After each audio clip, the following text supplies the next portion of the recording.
রুদ্রদীপ সম্বন্ধে বলেছেন। রুদ্রদীপ কাকে বলে? শ্রী গৌরাঙ্গ সুন্দর চৈতন্যদেব কলিকালের প্রথম ভাগে নবদ্বীপ ভাবে অবতীর্ণ হবেন। এই বাক্য শ্রবণ করলেন মহানন্দের সঙ্গে নিজগণ সহ রুদ্রদেবজি সুমধুর তালে তালে নৃত্য গীত করতে লাগলেন। মহাপ্রভু আসবেন শুনে শ্রী মহেশ্বরের নৃত্য ভঙ্গিতে পৃথিবী কম্পান্বিত হল। শ্রী রুদ্রদেবের নৃত্য শোভা দর্শন করে স্বর্গে থেকে দেবতাগণ পুষ্পবৃষ্টি করতে লাগলেন। তার নৃত্যে প্রসন্ন হয়ে শ্রী গৌরাঙ্গ মহাপ্রভু অলক্ষ্য হইতে রুদ্রদেবকে দর্শন দিয়েছিলেন। নিত্যকে স্থির করালেন দর্শন দানে, এবং আমি যে অবিলম্বে সপরিকর সহ প্রভাবিত হব, এই কথাটা বলে রুদ্রদেবকে সান্ত্বনা প্রদান করেছিলেন। শ্রী রুদ্রদেবের এইরকম বিলাস হেতু হল স্থানকালী নাম হয়েছে শ্রী রুদ্রদ্বীপ। আমরা এখানে উপস্থিত হয়েছি বর্তমানে নামে প্রসিদ্ধি লাভ করল রুদ্রদ্বীপ। বর্তমানে এই জায়গার নাম রাধুপুর গ্রাম। শ্রী চৈতন্য প্রকট হবে নদিয়ায়, এতে শ্রী রুদ্রের মহা উল্লাসী যায়। নিজগণ শনি রুদ্রদের এইখানে হইয়া উন্মত্ত গৌর চরিত্র কীর্তন। চতুর্দিকে নানা বাদ্য ধ্বনি মনোহর অদ্ভুত ভঙ্গিতে নৃত্য করেন মহেশ্বর। মহেশ্বর নৃত্য করতে গেলেন চৈতন্য দেবের আবির্ভাব হবে জেনে। এমন ভাবে নৃত্য করছেন পৃথিবী কম্পিত হচ্ছে শ্রী রুদ্রের পরবর। দেখতে সেই নৃত্য শোভা এবার প্রদান করে। রুদ্রের নর্তনে এবার নাম আছে স্বর্গে নানা পুষ্প বৈষয়ীদের গণ। রুদ্রের নৃত্য দেখে দেবের অন্তরে মত অর্থাৎ আমোদ আনন্দ হল। তাই এই আনন্দ বাড়ি অনিবার স্বরে করে খণ্ডিল জীবের দুঃখ ভার। সবাই বলল এইবারে কলিযুগে জীবের দুঃখ ভারটা প্রশমিত হোক। প্রভু না জন্মতে রুদ্র প্রভু জন্ম দেয়। এবার প্রভু অবশ্য জন্মিব নদিয়ায়। দেখি প্রভু জন্মলীলা জুড়াব নয়ন, এত করি স্বর্গেও না চলে দেখব। প্রভু কোন গানে রুদ্র আত্মবিস্মিত, নিজেকে ভুলিলেন। হইলা অধৈর্য প্রভু দেখি রুদ্র ঋত। রুদ্রদেবের এরকম আরতি দর্শন করে শ্রী চৈতন্যদেব অন্যের অলৌকিক ভাবে রুদ্রদেবকে দর্শন দিয়েছিলেন এই স্থানে। রুদ্রদেবের পরে স্থির হয়েছে প্রভু দিয়া বললেন, তোমার যে মনোবৃত্তি সফল করব। রুদ্রদেব বলেছিলেন, অতি অবিলম্বে আমি নিজগণ সঙ্গে প্রবর্তিত হব। মহাপ্রভুর বাক্যে রুদ্র স্থিরতা লাভ করেছিলেন এবং পরম আনন্দ লাভ করেছিলেন। বিভিন্ন প্রকারে স্তুতি করলেন গৌর সুন্দরকে। শ্রী গৌর সুন্দর রুদ্রদেবী আলিঙ্গন করে হইলেন অদর্শন প্রেমাবিষ্ট। রুদ্রদেবকে আলিঙ্গন করেছিলেন, একমাত্র রুদ্রদেবী দেখেছেন, আর কেউ দেখে। মহাপ্রভু অদর্শনে রুদ্র ব্যাকুল হীরায় কতক্ষণে স্থির হইয়া প্রভুর ইচ্ছা। নিজগণ সহ রুদ্র বসি এইখানে এই রুদ্রদ্বীপে করে সুধা বৃষ্টি গৌর চরিত্র কথনে। রুদ্রদেব গৌরের চরিত্র কথনে আনন্দিত হচ্ছেন। শ্রীনিবাস পরম পুণ্য স্থান কথা বলছেন, কিন্তু শ্রীনিবাসকে ঈশান ঠাকুর ঈশান ঠাকুরের সঙ্গে পরিক্রমা শুরু হয়েছিল শ্রীনিবাস আচার্য এবং আরো ভক্তদের। শ্রী রুদ্র বিলাসে এই রুদ্রদীপ নাম এই স্থান দর্শন মাত্রেই প্রচায় দুর্মতি গৌরপাদ পদ্মে রুদ্র জন্মানি রতি।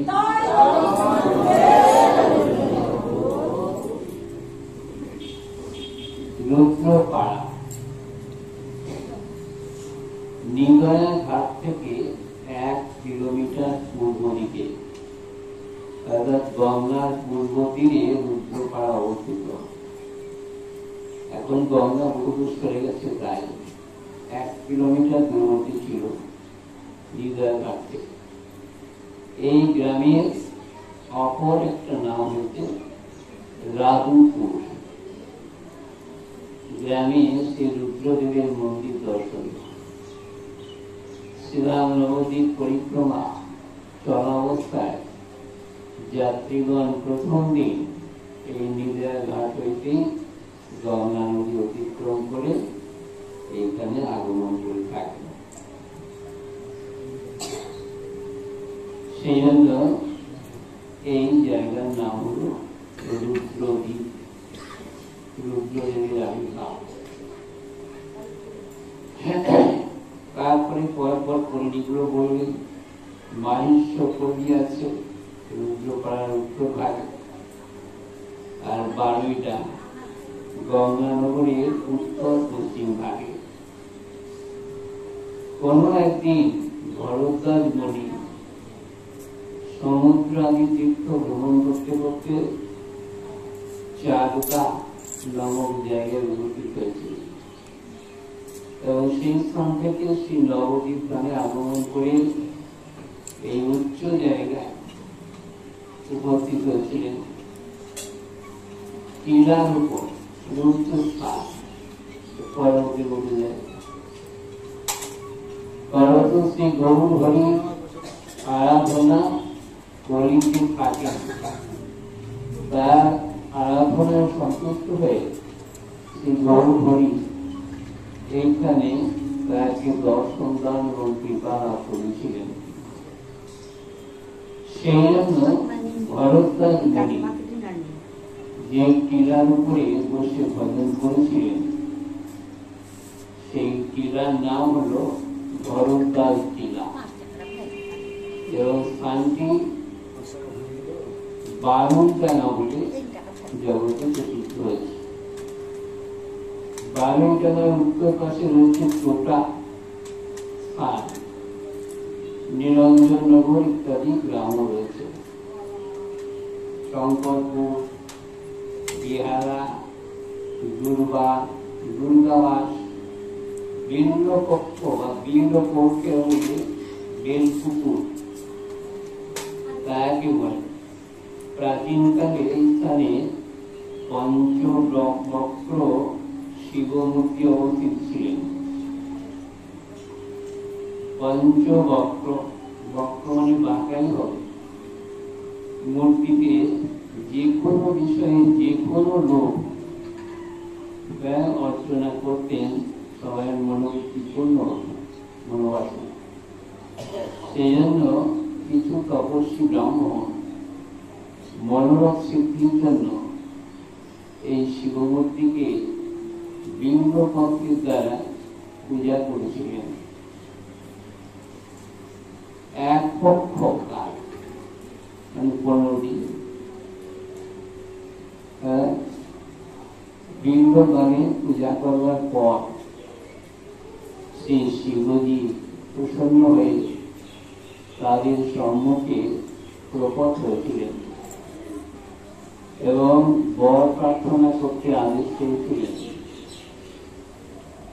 প্রত্যুত্তরে ব্রাহ্মণগণ বলেছিলেন, হে প্রভু, আমরা তো অজ্ঞ, আমরা বর চাইতে জানি না, তাদের যে বর দিলে শ্রেষ্ঠত্ব লাভ করা যাবে সেই বরটা আপনি নিজ গুণে প্রদান করুন। তারা কোনো বরের নাম বললেন না, শ্রেষ্ঠ বর চাইলে মহাদেবজি বললেন শ্রেষ্ঠ বরের মধ্যে আছে পরিচর্যা। শ্রেষ্ঠ সব বর হবে তাই তোমরা গ্রহণ করো। ব্রাহ্মণগণ বললেন সেই বর আমরা কিভাবে লাভ করবো? প্রত্যুত্তরে বললেন শ্রীকৃষ্ণ ভগবান প্রতি সপ্তাহ এই নদিয়া নগরে গৌর অঙ্গ ধারণ করে মহাপ্রভু নাম ধরে অবতীর্ণ হচ্ছেন। সেই সময় তোমরা জন্মগ্রহণ করে মহাপ্রভুর সঙ্গে বিদ্যা অধ্যয়ন আদি করতে থাকে এবং মহাপ্রভুর সেবা পরিচর্যায় রত হবে। দর্শন এবং বর গ্রহণ করলে এই স্থানখানি নাম হয়েছিল বিল্লপক্ষ। এই নামে পরিচিত বর্তমানে স্থানের নাম বেলপুকুর গ্রাম।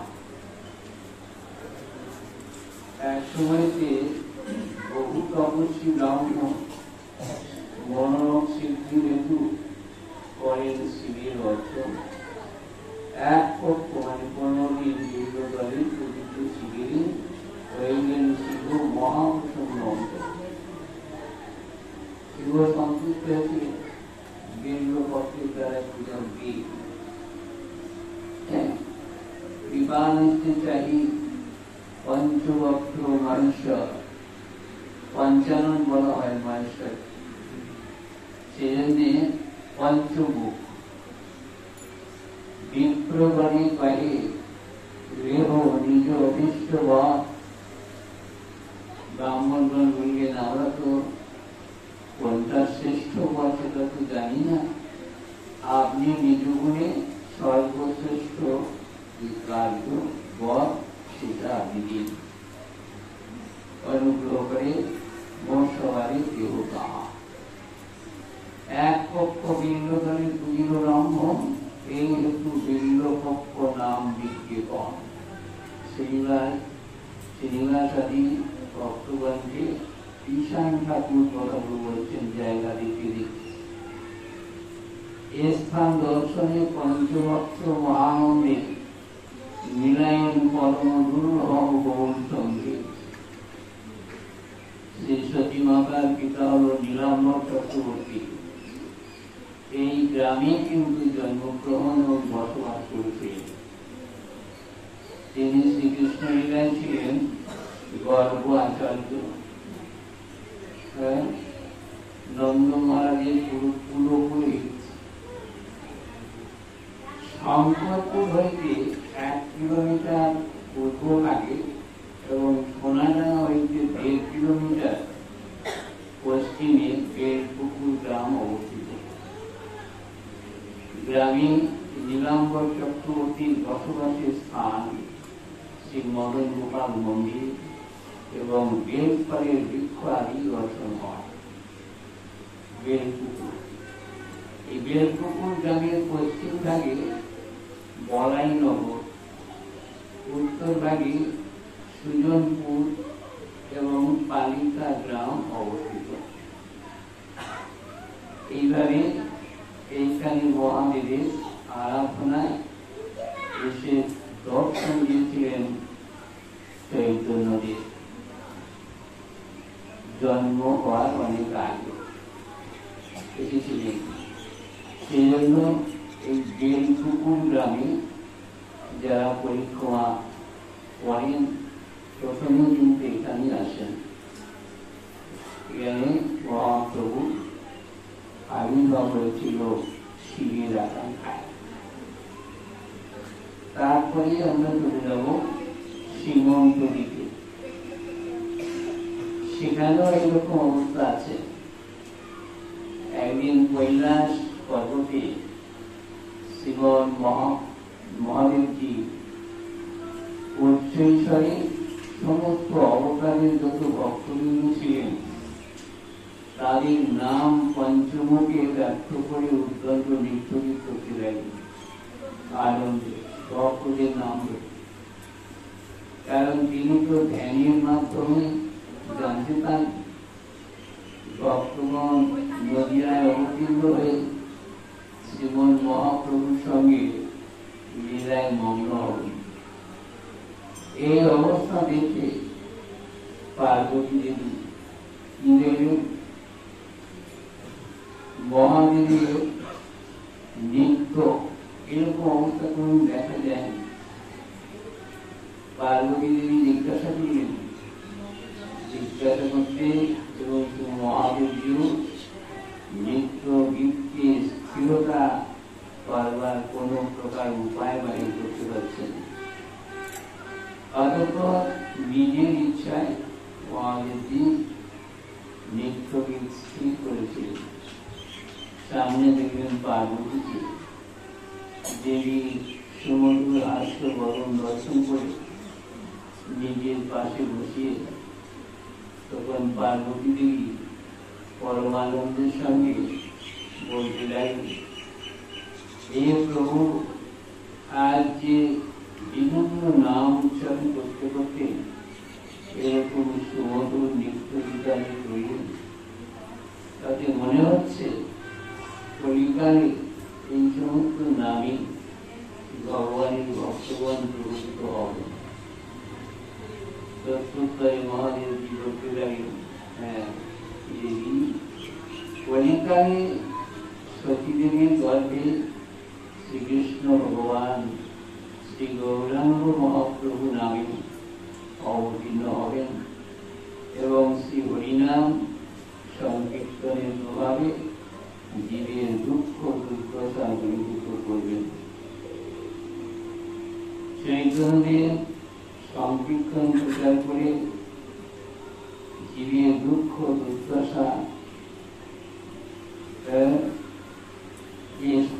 বিস্মরণ করার জন্য, অপসারিত করার জন্য এসেছিলেন দয়াল ঠাকুর হয়ে। যদিও তার নিজের দরকার আছে আসা, সেটা হল মোক্ষ কাল। জীব উদ্ধার হল গৌণ কাল। শ্রী চৈতন্যদেব যখন আসার সময় আসছে তখন শ্রী অদ্বৈত আচার্য আলোচনা করেছিলেন এই সুরধনীর তীরে সেই বাবলা গ্রামে শান্তি। তিনি কি করে আলোচনা করেছিলেন? অন্য কিছুই নয়, সচন্দন তুলসী দল, তার সঙ্গে গঙ্গা জল, হরি বলি দেয় নির্দোষী, নিজের মস্তকে রাখছেন। সুতরাং কোন বিদ্রোহ নেই, নিজের মস্তকে রাখছেন মদন গোপালের চরম চিন্তা করে। সেজন্য ঠাকুর বললেন, অদ্বৈত আচার্যের জয়গান করলেন প্রথম, জয় জয় অদ্ভুত প্রভু অদ্বৈত সুরধরী সঙ্গীতা। অদ্ভুত চরিত্রশালী অদ্বৈত আচার্য, যিনি গঙ্গাজল তুলসী দিয়ে কোন ব্যক্তিকে সম্মান করে আগিয়ে এনেছিলেন। কোন ব্যক্তি জগতে যদি সম্মানী ব্যক্তি আসে তাকে কিন্তু এমনি এমনি হাত ধরে আনা যায় না, তার সম্মান করে আনতে হয়। সেরকম অদ্বৈত আচার্য গঙ্গাজল তুলসী দিয়ে আরাধনা করে সম্মান করে নিয়ে শ্রী চৈতন্যদেবকে আগিয়ে মহাদেব যখন করছিলেন, যত ভক্তবৃন্দ ছিলেন তাদের নাম পঞ্চমুখী প্রচার করছে। তাহলে জয় জয় অদ্ভুত প্রভু অদ্বৈত, অদ্বৈত আচার্যের মধ্যে শিবের আবির্ভাব আছে। সেই জন্য শিবের যে আরাধনা अद्वैत आचार्य সেই রকমই আরাধনা করলেন গঙ্গা জল তুলসী দিয়ে। মদন গোপাল তুমি এসো একবার সংসারের অবস্থা দেখে যাও। কেউ তো কৃষ্ণ নাম বলে না, অনর্থে কলির কাম নাহি মুখে কৃষ্ণ নাম, অসৎ কথায় সতত মৌ, ভক্তি গন্ধ নাহি পায় কেবল পশুর প্রায়, দ্বন্দ্বে যায় জীবন। মানুষ হয়ে এসেছে বটে, মানুষের কাজ করবার কথা নাই, নামই শুধু মানুষ। তাই রবীন্দ্রনাথ ঠাকুর রচনা করলেন জয় জয় অদ্ভুত সর্বপ্রভু অদ্বৈত সুরবাণী সন্নিধান। আখি নদী বহে প্রেমে নদী বহে, বর্ষ নদী দিল সামনে। আরাধনায় এমন মন দিয়েছেন, নয়ন দিয়ে নদীর মধ্যে জল পড়ছে। তুমি একবার এসে জগতের জীবের দশা দেখে যাও। অদ্বৈত যে নিজের কোন দরকার নয়, জীবের দশা দেখে যাচ্ছে। কারণ অনর্থ কলির কাম নাহি মুখে কৃষ্ণ নাম, দুঃসাগন্ধে যায় জীবন।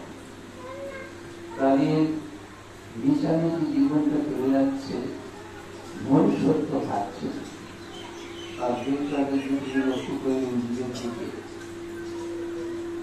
এইভাবে আরাধনা করছেন। আর কি নদী রহে প্রেমে নদী বহে, বর্ষ নদী দিল গান্ধী। নিজ প্রভু মনে ঘন গড়ধরি, মুখে জোরে জোরে রম্ভ। আরাধনা করতে করতে এমন ভাবে হচ্ছে, জোরে জোরে রম্ভ গাচ্ছে। জাতি বাহু তুলি কাঁধে ফড়ি ফড়ি, দেহে বিপরীত কম্প।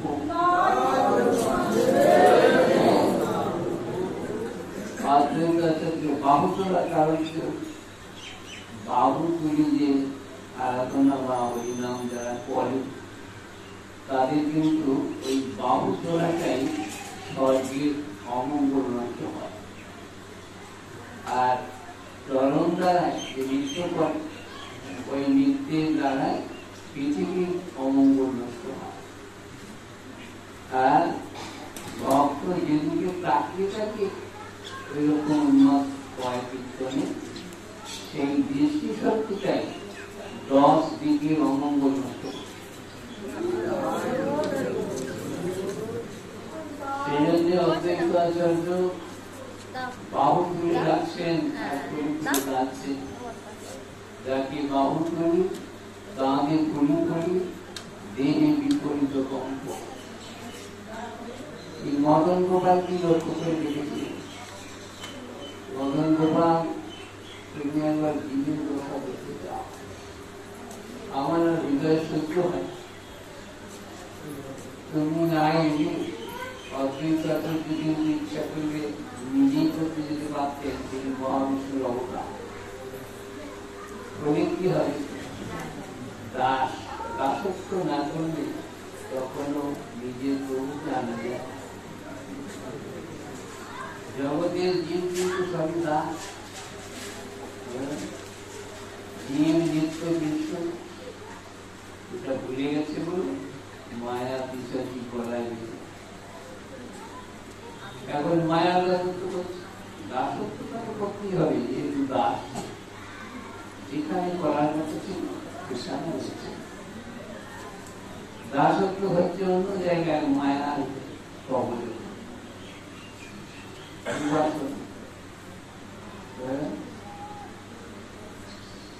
বর্তমানকালে দেখা যাচ্ছে দাসের বড় অভাব। স্বামী প্রভু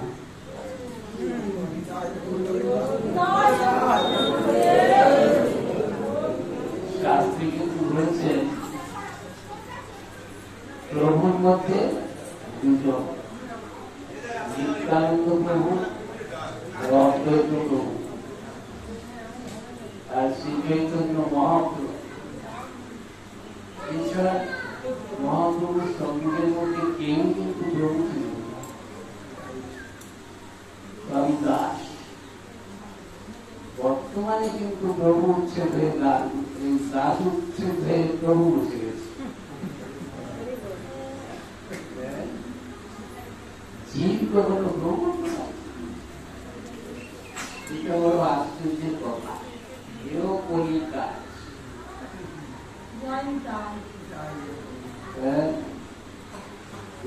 প্রভাবে সব উল্টোপাল্টা হয়। এবং হে প্রভু, আজ তুমি যে এত বিভিন্ন নাম ধরে ডাকছো বলছো, নিশ্চয় তোমার মনের ভেতরে কিছু একটা আনন্দ জেগেছে। অর্থাৎ শিব যে আনন্দের সঙ্গে মহাপ্রভু ভক্তগণের নাম করেছিলেন, কাউকে কিন্তু প্রভু বলেন। কোনখানে দেখা যাচ্ছে না কেউ প্রভু বলে গেছে। বর্তমানে আমরা নিজেরাই ওটা করে নিয়েছি। প্রভু বললে আমাদের একটু আনন্দ হয়। দাস বললে যেন একটা নির্দিষ্ট কথা এখন কথা হল গঙ্গাধর তুলসী দিয়ে অদ্বৈত আচার্য আরাধনা করেছেন মদন গোপালকে লক্ষ্য। মদন গোপাল ঈশ্বর জগতের জীবের দশা দেখি ডাকি বাহু চুরি কাঁধে ঘড়ি ঘড়ি দেহে বিপরীত কম্প অদ্বৈত ওঙ্কারী সুরধ্বনির তীরে আইনের নাম হল রাজ। কিভাবে এলেন? নাগর রাগ বললেন, গেলেন কিন্তু গরু উঠে। নাগর রাজ গেলেন ভিতরে কিন্তু কৃষ্ণ, অন্তর কৃষ্ণ, বলি গৌর। কৃষ্ণ অঙ্গ রাধায় মোড়া, চেনা যায় না। জানি কিভাবে হয়ে ঘোড়া যায় ঘোড়া। গৌরী লীলা ভেতরে কিন্তু কৃষ্ণই। মহাজন বলেছেন অন্ত কৃষ্ণ বলি গৌর, বাইরে গৌর। রাধা ভাব কান্তি বাইরে, কান্তি মানে রং, এই রংটা নিয়ে এসছে। কেননা কৃষ্ণ যখন লীলা হয়েছিল দাপরে, সেই সময় দাপর লীলা মানে বৃন্দাবন লীলা যখন আস্বাদন হয়ে যায়, শেষ হয়ে যায়, তখন গোলকের স্থিতি শ্রীকৃষ্ণের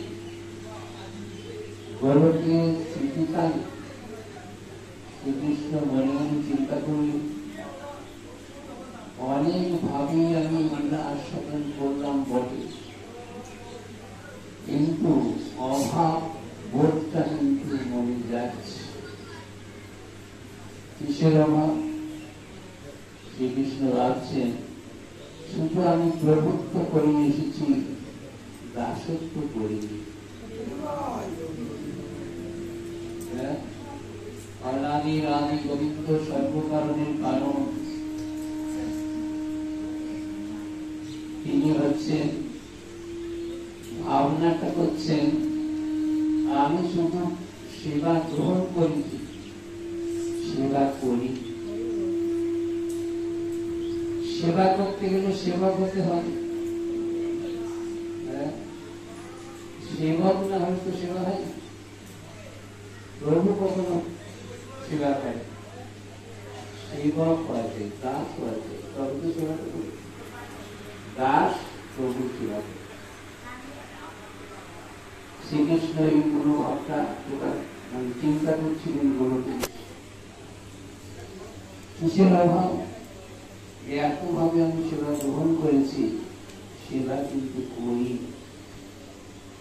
আমি এবারে যাব আবার করি প্রথম সেবক হই। সেবক কথাটা বিবৃতি করলে প্রেমানন্দ ঠাকুর মনুশিক্ষায়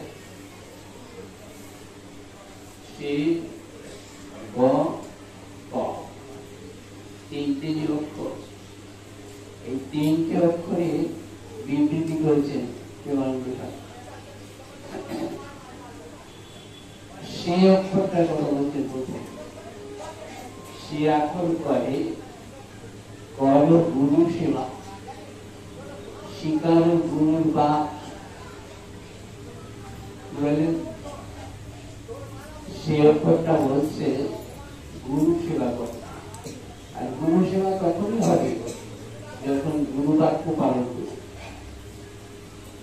কারণ দীক্ষাকালে শিষ্য করে আত্মসমর্পণ, সেই কালে কৃষ্ণকালে করে আত্মসমর্পণ। এসব কথা দীক্ষার সময় গুরুদেব বলে দিয়েছিলেন বটে, সাধারণদের কিরমণি করে মন্ত্র পাঠ্য করে তাৎপর্য বোঝে না, সেটা অনুসন্ধানও পায়। সেই জন্য শিয়াকর করে কর গুরু সেবা, স্বীকার গুরুর বা। বর্তমান কালে তো শিক্ষা দেওয়ার আগে বড় ফর্ক হয়েছে। একজন শিব কলেজের প্রফেসর বলেছিলেন, অনেক ব্যক্তি ছিল ছিলেন পন্ডিত, ছোটবেলায় শুনছি, জন্ম যার হলো না, দীক্ষা মানে দ্বিতীয় জন্ম, জন্ম যার হলো না, ভদ্রতা তুমি দিনে কাকে। ওই একজনের মুখে যা শুনেছিলাম ছোটবেলায়, এছাড়া আর কোনো ভাগবত বক্তার মুখে এখন শোনা যাচ্ছে। অনেক ছোটবেলায় শুনেছিল, জন্ম যার হলো না, ভদ্রতা তুমি দিচ্ছ কাকে। এই জগতে কোন নিয়ম আছে?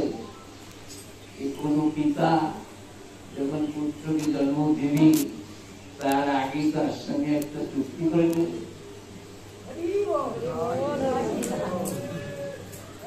এভাবে কোন শাস্ত্রে আছে তুই এত টাকা দিবি বল, তবে আমি তোকে জন্ম দেবো? ছোট মুখে বড় কথা হয়ে যায়,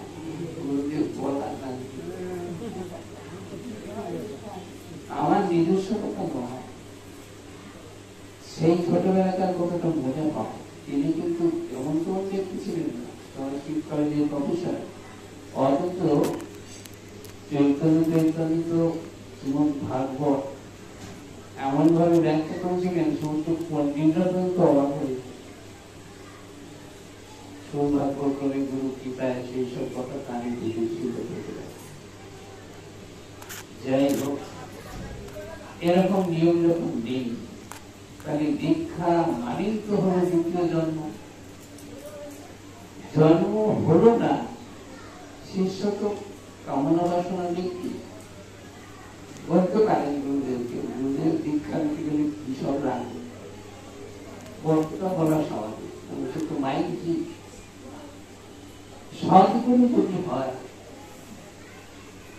ওই কথাই তোর জন্মই হলো না, তুই কি করবি? আগে জন্ম হোক, তবে উপায় করা। এই কথা কোন গুরুদেব বলতে পারবে বর্তমানে?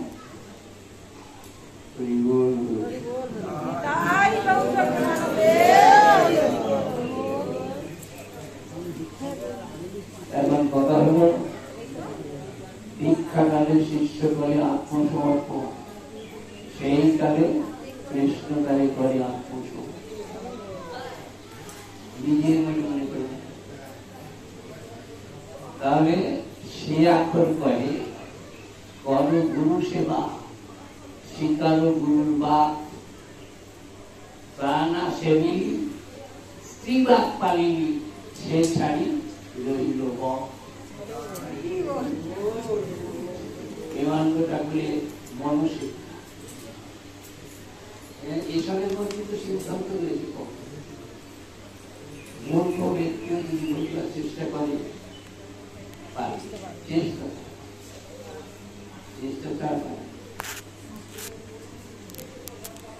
সে আকর করে কর গুরু সেবা, স্বীকার গুরুর বা গুরু বাক্য পালন করে এগুলো সেবা।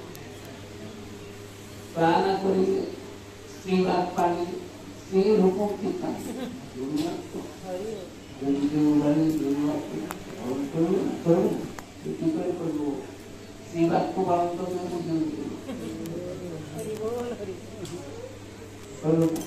তাই সে ছাড়ি রইল কি বলে শোনো, বৈষ্ণব সঙ্গে বাসুদেব সেবা উকারি করেছে কি বলে সে বৈষ্ণব সঙ্গে বাসুদেব সেবা জানো। আমি তো ঘরে পুজো করি বাবা সাহেব, আমার বৈষ্ণব সঙ্গে না, বৈষ্ণবের সঙ্গে যদি তুমি না করো তাহলে সেই বৈষ্ণবতা তোমার আসবে, সেই অভিজ্ঞতা তোমার হবে। সেই জন্য বৈষ্ণব সঙ্গে বাসুদেবের সেবা, বাসুদেব বৈষ্ণব সঙ্গে বাসুদেব সেবা হুকারি করেছে তা না শরীরে অসপে মজি বোয়া ছাড়ি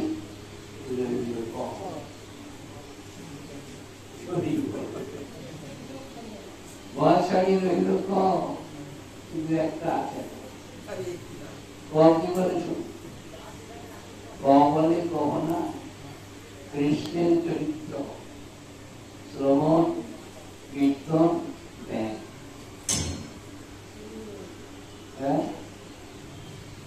তা না শরীরে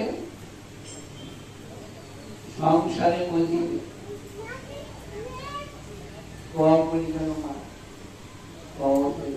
মান করে কোনটাই কাজে লাগবে। একে একে দেখো দিনেই ছাড়ি বসতি হইল খালি, বসতি খালি প্রায় প্রায় প্রেমানন্দ জমকে হাতে বাজাচ্ছে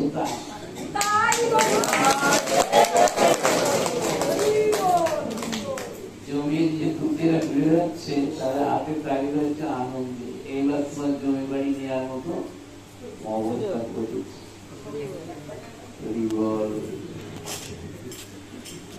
মহাজনের কথা বাদ দিয়ে যতই ইংরেজি আমরাই না কেন আর যতই এমনিতে বলি না কেন নিজের বাহাদুরি হবে, ভক্তি হবে।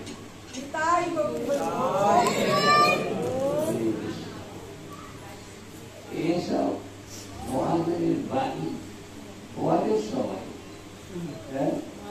শোনেও সবাই, বলার কথা বলো শোনা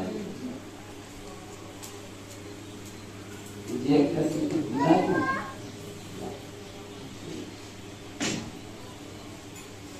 এইসব করে কখনো ধর্ম নামটা শুধু আছে মূলত বিজ্ঞান, মূলত ক্রান্তি। এখন বেশিরভাগ ব্যক্তি বলে থাকে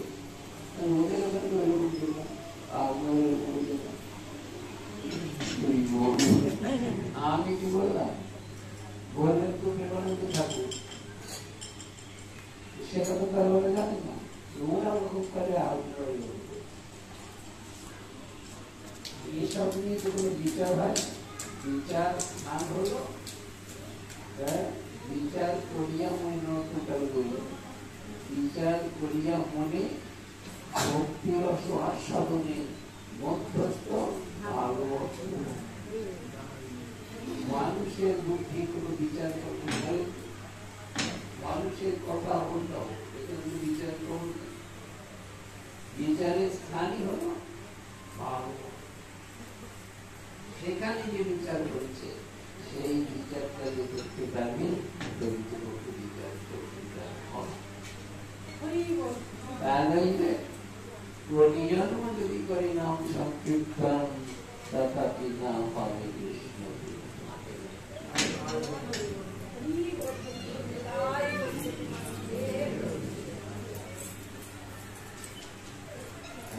যত লক্ষ লক্ষ নাম করি না কেন, নাম করাই নামে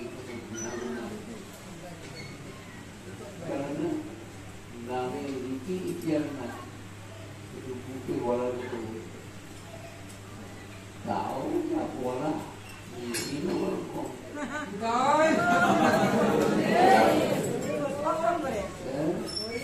হরিদাস ঠাকুর 24 ঘন্টার মধ্যে 3 লক্ষ মাত্র নাম করে 24 ঘন্টা 8 ঘন্টা আর আমার মতো 1 ঘন্টার মধ্যে 3-4 লক্ষ কোন অসুবিধা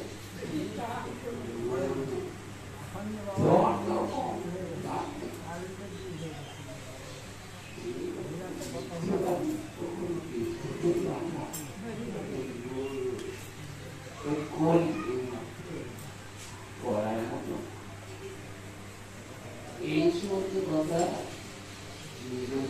বলা যায় না, এখানে বললে মার করতে হয়, অথচ মহাজনের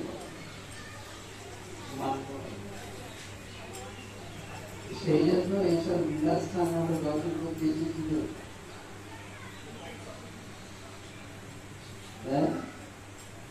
মহাপ্রভু এইগুলো আমাদের শিখিয়ে গেছে। তারপরে ঈশান ঠাকুর দেখে দেখে দিয়ে গেল শ্রীনিবাসের ভক্ত, এই গিরিকে তিনি পরিক্রমায় এটা এখন করতে হয়, ওখানে আগে যেতে হয়, তিনি দেখেছে শ্রীনিবাস আচার্য মন্ত্র ঈশান ঠাকুরের দেখে বলেছে তারা কিন্তু ইচ্ছা করে নিজেরা আসে। আর ঈশান ঠাকুর ছোটবেলা থেকেই মহাপ্রভু সেবা করেছিলেন, প্রতিমাতা সেবা। যখন মহাপ্রভু অন্তরিত হয়েছিলেন তখন ঈশান ঠাকুর যেন সব বড় মন্ত্রটা করছে, আর থাকতে ইচ্ছা নেই, জানি সব যেন অন্ধ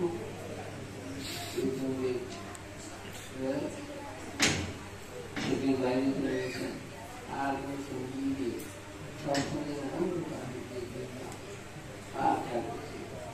ঠিক সেই সময় শ্রীনিবাস দেখা করতে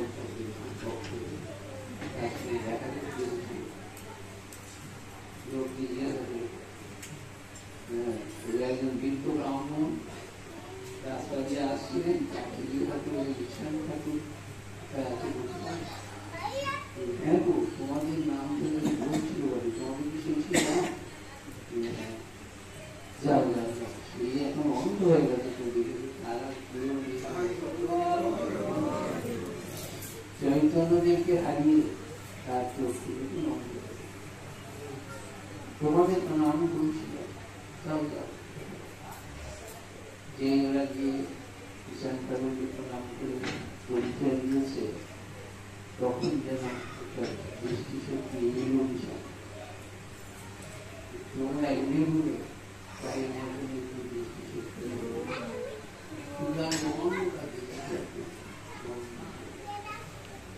সেই রকম আর্থিক যদি কারণ না যায় কি করে ঈশ্বরের আর্থিক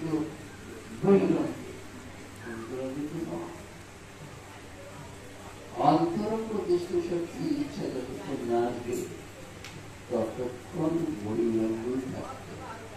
আর কতটা যা করতে এখন কিন্তু কিছুতে হচ্ছে না, ওরা হচ্ছে না, পাচ্ছে না, এই কথা বলার খুব কম।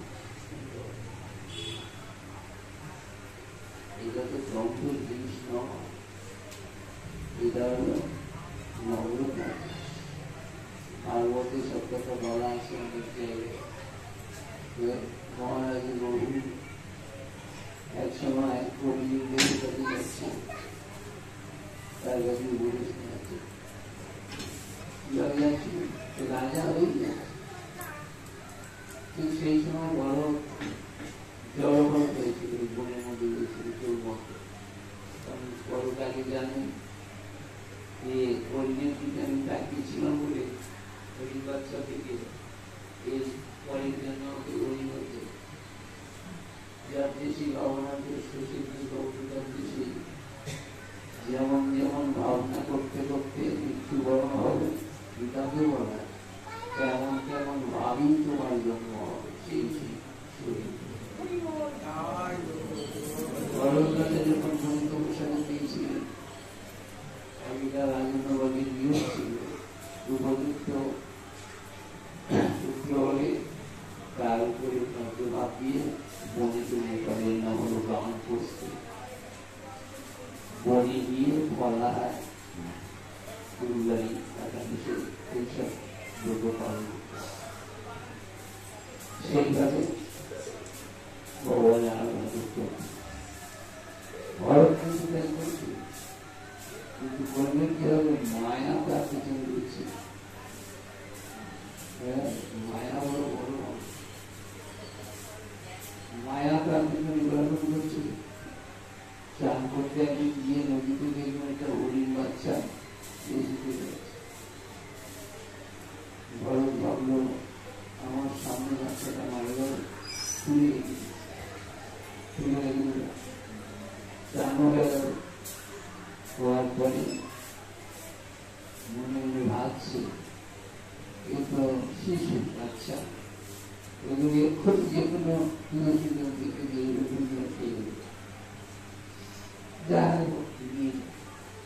এই করলো মায়া দিয়েছে কি করবে ওদের বসিয়ে রেখে আবার মাঝে মাঝে কেউ খুলে দেখতে আসে কি হলো ব্যাপারটা একবার বলি তারা করি একা তো খাটো এ হলো মায়ার কবল তুলে দিয়েছিল আর নিয়ে নিয়ে আবার তুলে এইভাবে করতে করতে যখন দেহ লাগলেন সেই দাম্পত্য অবস্থায় তখন সেই অরিন্দর অন্তরা দিতে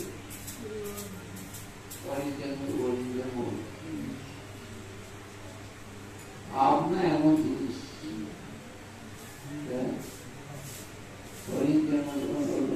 জ্ঞান কিন্তু আছে আমি কাছে কি আমি কি জন্য মনে নিজেকে আশ্রমে আশ্রমে টাকা বলি তারপরে যখন আমার মৃত্যু হলো তখন হুঁশিয়ার হয়ে গেল এইবারে নাম হচ্ছে জড় লোক করেন না চোখ করেছিলাম বলে আমার মৃত্যু হয়েছে আর আমি জানি চোখটু বলে মধ্যে সেই রাস্তা দিয়ে যাচ্ছিল তাই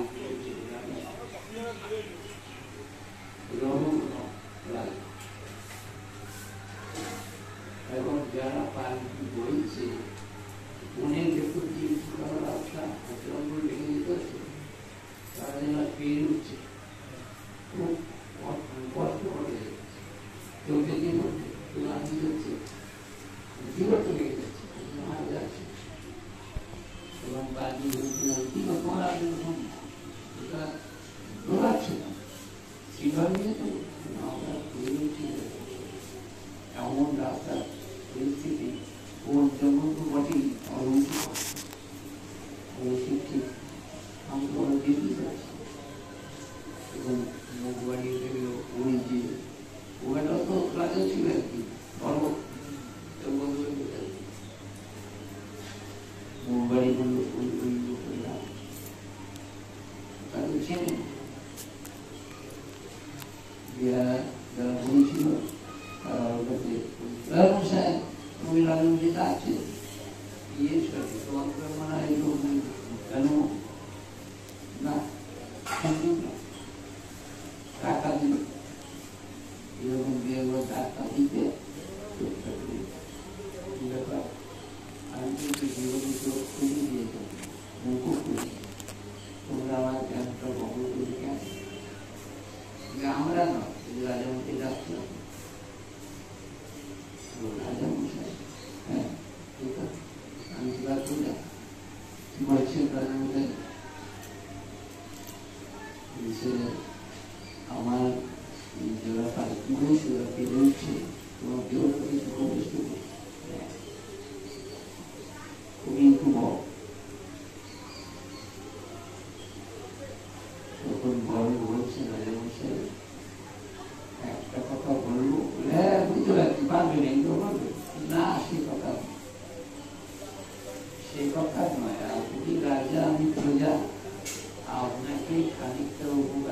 যেমন দরকার, কিন্তু আপনি যাচ্ছেন কোথাও উল্টো, আর উদ্দেশ্যটাই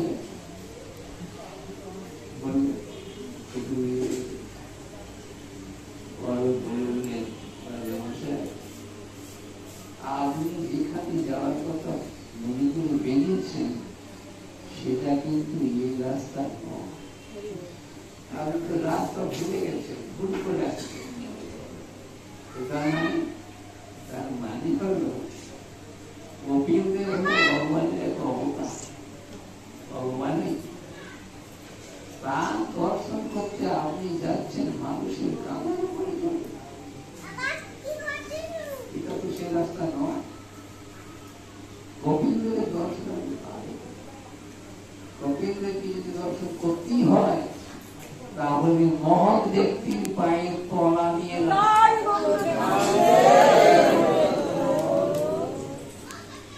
এই রাস্তায় যদি আপনি করতে পারেন তবে সেখানে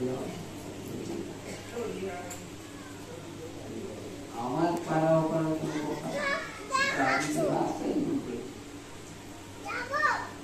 শুধু রাখবে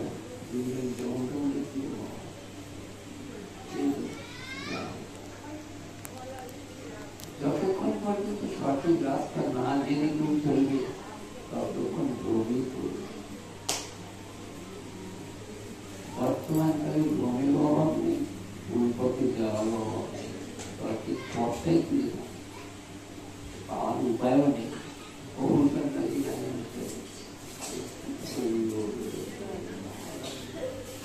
এইরকম বহু শাস্ত্র বাণী আমাদের সামনে এনেছেন মহাবীররা।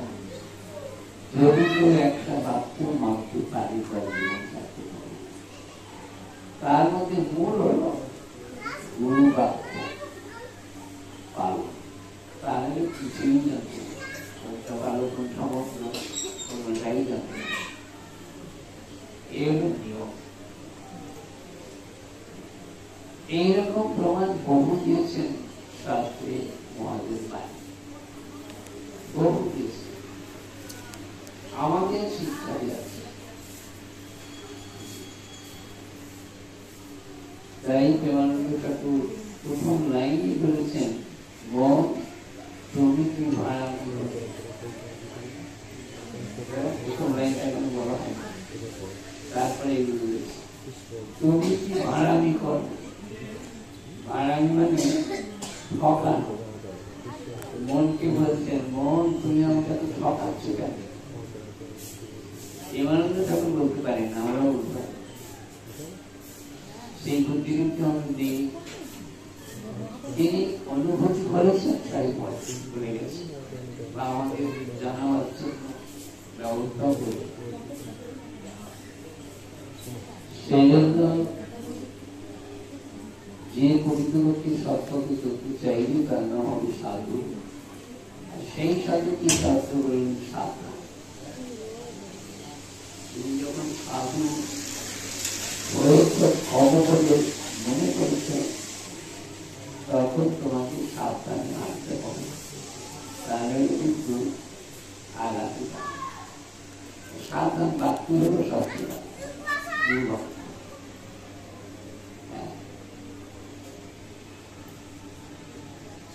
এইরকম মহাজনেরা বহু শিক্ষা আমাদের জন্য রেখে গেছেন। যদি কেউ মনোযোগ দেয় উন্নতি হওয়ার সম্ভাবনা হবে। তাহলে প্রতিজন্ম যদি করে নাম সংকীর্তন যথাপি না পাই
Oh